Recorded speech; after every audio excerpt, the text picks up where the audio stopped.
My name is Alan Best, and you're probably wondering why I have these plastic tubes in my nose. Well, I'll get to that presently. The reason I'm here today to speak to you is because I think my personal story has some parallels about our national and, frankly, international discussion about climate change. I'm here also to make the case for a revenue-neutral carbon fee on our global emissions. I'm going to explain how I think that argument can be made to the general public, and I'm going to ask you to be part of the engagement, part of the grassroots effort to make this case. Now, I didn't always have plastic tubes up my nose. 20 years ago, just 20 years ago, I was scampering up mountains every opportunity. Yeah, on Memorial Day or Labor Day weekend, you could be guaranteed I'd be up there. I climbed, well more than 30 of the 14ers, and I climbed a lot of the 13,000-foot peaks. Anybody know the highest peak in the Gore Range? Powell, Mount Powell, 13,534 feet. I climbed it 5 times on skis once. Now, does that make me a really great mountain climber? No. Some of you may well have done more than I ever did. I'm not trying to say that I was something that I was not, but here's the point. I got up there. I spent a lot of time above tree line. And frankly, except for a few hair-raising moments with lightning, I enjoyed every minute of it. Back then, I also smoked a lot of cigarettes, tobacco. Like Mark Twain, I was always quitting. Then there'd be some emergency. I'd have a story that had to get done, a burning issue, a deadline, and the typewriter and then the computer wouldn't work. Nothing would come out until, in desperation, I would go to a drugstore and get a pack of Camels. First the unfiltered, and then the filtered, and then the lights as I got older. I'd have 1 or 2, and voila, the magic. The words would start flowing, the story would get written, the deadline would get met, the public would be informed about this great issue of the day, and all would be wonderful with the world except the next day. The next day I would want to have 3 or 4 cigarettes. The day after that, 6 or 7. Within a week, I would be back to my pack-a-day habit. This went on far too many years until I quit for good. That was in February of 1997. And I thought I had quit in time. I was still going up mountains, climbing Vail Mountain under the stars. And this mountain, this photograph taken by me, was 6 months after I quit, in July of 1997. Does anybody know where this photograph was taken? Just shout it out. Anybody see an interstate highway in there? Yeah. Vail? Where? Vail?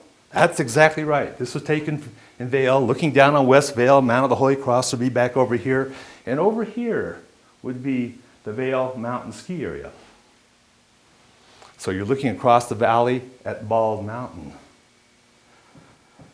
I was in the newspapering business in the Vail area back then, and one year I played a prank. I reported a story that had Christo visiting Vail on a ski vacation. So he's at the top of Vail Mountain, and he asked somebody, he says, "What is the name of that mountain across the valley?" And he's told that it's Bald Mountain, and he pauses and thinks for a bit and says, "I think I shall return and create a plastic toupee for Bald Mountain." Well, we had fun sometimes. If you look at this photo, it's July 1997, not an abnormal snow year. The cornice is pretty large. It looks like he's out on the edge of the cornice, right? Well, that's kind of the theme of my talk here. I was out on the edge with my tobacco habit. And we, as a civilization, are out on the edge with our carbon habit.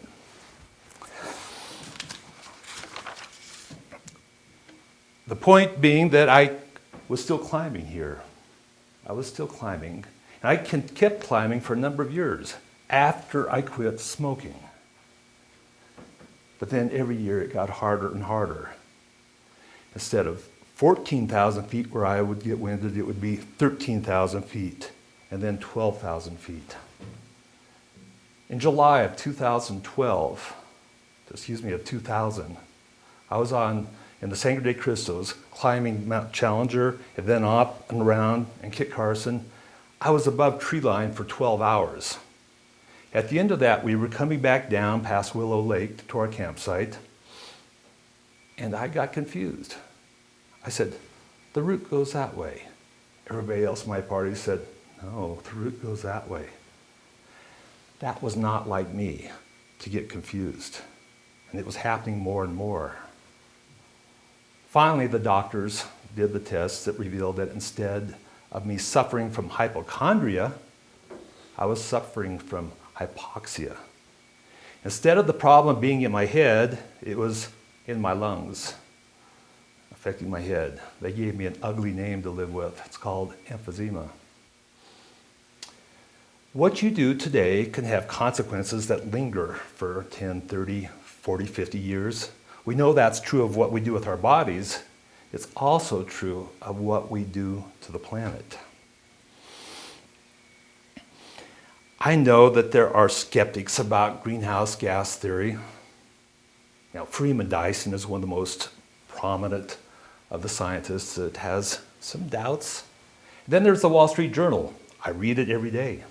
And if there's going to be any doubts whatsoever, you will see them flagged in the editorial pages of the Wall Street Journal. But here's one thing I've noticed about the Wall Street Journal.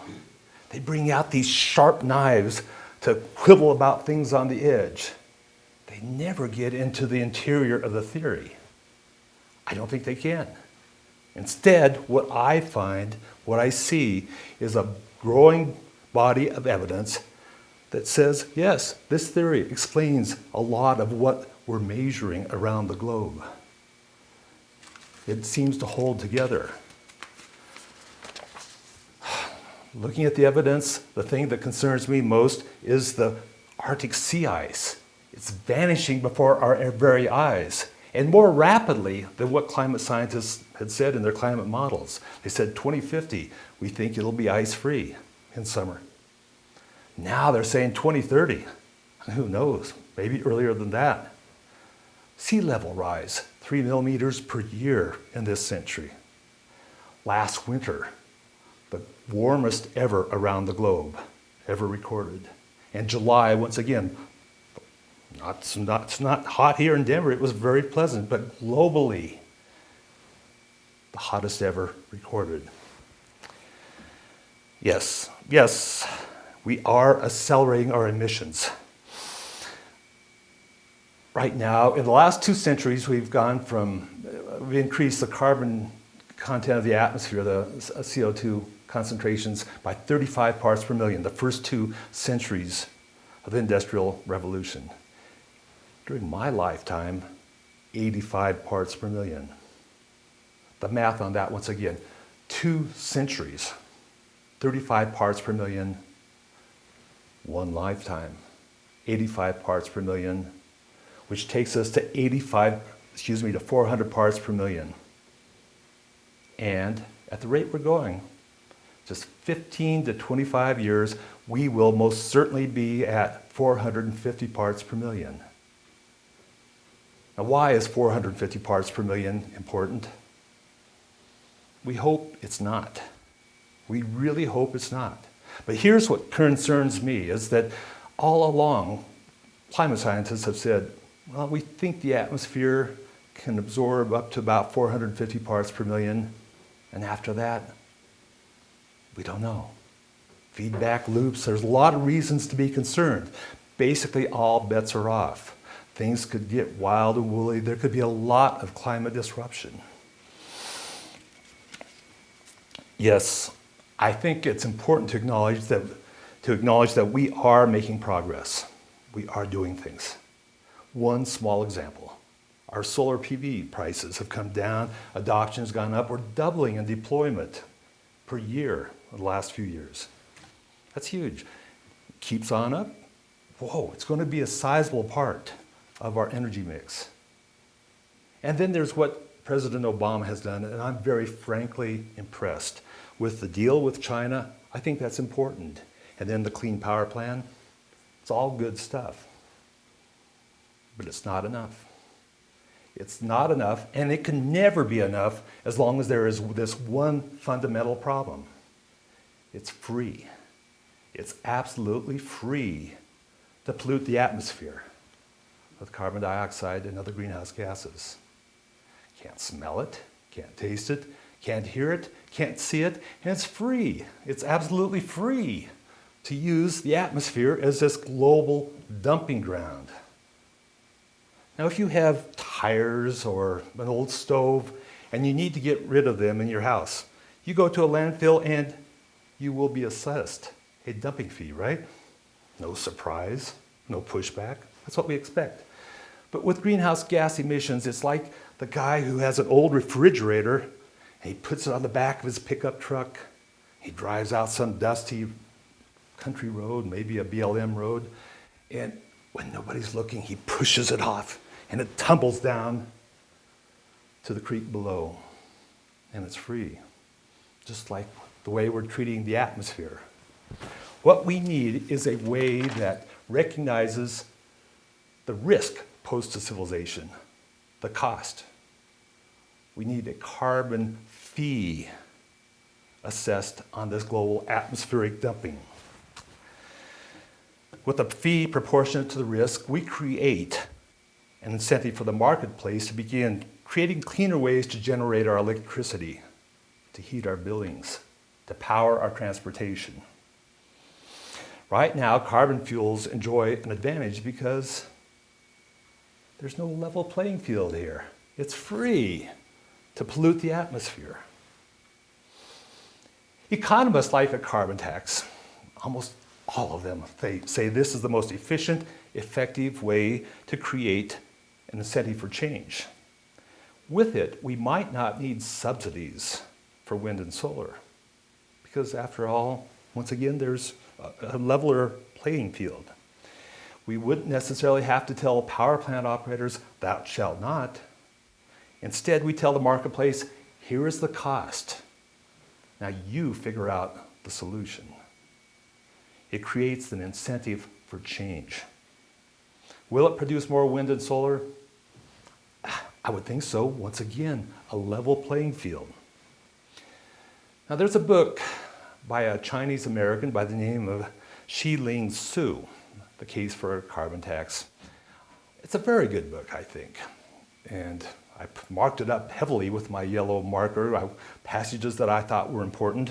One of the most important ones in this book is where he talks about what is the role of government.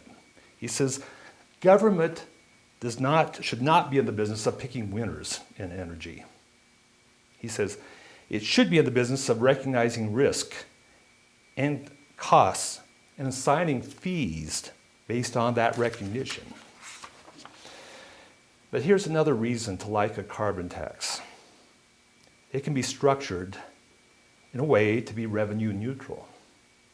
In other words, for every dollar that the US Treasury gains in a carbon fee, other taxes can be lowered. This is very important. This is very important. You raise taxes at the point of production from carbon, you lower the income tax. Hey, what's not to like about that? Some people will nonetheless argue that this will be a stimulus for economic mayhem. The economy will go down the toilet, right? You can hear it even now. But then look around the world. Norway has a carbon tax. They seem to be doing okay. Alberta, the source of the tar sands, they have a carbon tax. It's small. Arguably, the money is used ineffectively. They will be raising it now, more than likely. And then there's British Columbia. Has anybody here heard about how terrible British Columbia's economy has done since 2008? I haven't. I read the papers up there every week. They adopted a carbon tax in 2008 on $10 per metric ton of emissions. They've increased it to $30. And from what I read, their economy has done just wonderful. A carbon tax need not cause economic mayhem, economic disruption. It does provide incentive for change. Now, if I were in Whistler, or rather in Jackson Hole or Aspen, or any of the other mountain towns that I follow very closely, I would also make the argument that it's in their economic self-interest to lobby on behalf of a carbon fee. One of them is the money. Very frankly, they depend upon the world economy, right? It's not enough to have snow. In the short term, the climate models say, well, the mountain resorts will continue to have winter. It might even get cold. There will be snow. The ski lifts will keep running. Maybe not the end of the century, but for the next few decades. But that's not enough. You also need to have customers, right? Your resort is only as good as the national and frankly international economy. And if we have greater climate disruption occurring around the globe, there will be an effect, even in the high, wonderful mountain resorts of the Rockies. Consider sea level rise in Florida. If you have rising sea level, just a little bit each year, it starts encroaching. It's called saltwater intrusion into the aquifers that places like Fort Lauderdale and Miami depend upon. There's a cost to that. There's a cost of creating barriers for the rising sea. And if you're in Manhattan and the subways are getting immersed with stormwater from these gigantic storms, which are likely to increase, there's a cost to that. It costs what, $50 billion for New York City after Superstorm Sandy? That has to cut into discretionary income. Discretionary income that is used for week-long ski vacations at nosebleed hotel rates in mountain resorts of the West. As a mountain resort, you have an interest in holding this climate disruption at bay. You have a reason, an economic reason to support a carbon fee. But there's another reason to support a revenue-neutral carbon fee. It's the right thing to do. It's the right thing to do. We can look back 50 years and the civil rights movement and see that how terribly wrong the laws were at that time, the Jim Crow laws. We can look back and go, gosh, it's so evident. But here's my takeaway from the civil rights movement. It was a grassroots movement. Change occurred from the grassroots up. It started at lunchrooms in South Carolina. It started on city buses in Montgomery, Alabama. And of course, it started on that bridge in Selma 50 years ago this past March. I remember going to Alabama in January and walking across that bridge. Wanted to understand that experience just a little bit more. Walking these ordinary Americans. They said, I'm an American, I should have the right to vote. That's what it means. And they were frankly goaded by their children and their teachers and then the parents. And finally they said, yes, we shall too reach out and say, this is our right. And so they walked across that bridge that day, looking down at the Alabama state troopers on horses and the sheriff's deputies with mace, with hatred coming back at them, and they kept walking across the Alabama River. And these were not, Martin Luther King was in Atlanta that day. These were local people, a few outsiders. John Lewis, who's now a congressman from Atlanta, he was there, 25-year-old college student. Amelia Boynton, who just died last week at the age of 104. Just a local person. A lot of local people whose names we've forgotten, maybe never even knew. Ordinary Americans said, this is not right, we need to stand up for our right. And a lot of them went to the hospital that day. And here's the point. Only after this happened did Congress react. 5 months later, we finally got the Voting Rights Act. Now, that's how change occurs. It occurs in town halls, county commission meetings, Rotary meetings, Unitarian churches, starts at the grassroots and rises up. And I'm asking you to be part of that change. I'm asking you to talk with your congressional representatives, your U.S. senators, your U.S. representatives, yes, even the governor or state senators. You need to communicate this message upward. And here's the argument I would make, especially if you're talking with your U.S. representatives. Tell them that the U.S. Pentagon, under both Democratic and Republican administrations, has identified climate change as a top security risk to the United States. One of the major reasons why we could have American boys and girls going off to distant lands to face harm. Tell them it's a security risk to the United States, climate disruption. Tell them also that a carbon tax can be revenue neutral. It need not be an excuse to grow government. Increase taxes from carbon, lower taxes on income. What's not to like? Tell them it will give the marketplace a clear price signal and help spur creativity of the American economy. A carbon tax, by the way, I don't think means the end of carbon. It only says you can't continue to pollute the commons, the atmosphere, without having a price. Maybe a price on carbon would actually result in spurred research that will result in satisfactory carbon capture and sequestration. Or maybe it won't, but that's the point. Let the marketplace figure it out.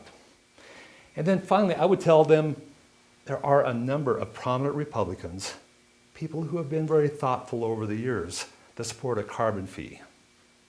One of them is George Shultz, who was the Secretary of State under Ronald Reagan. He's now out at Stanford. He shows up at the Vail Global Energy Forum most years.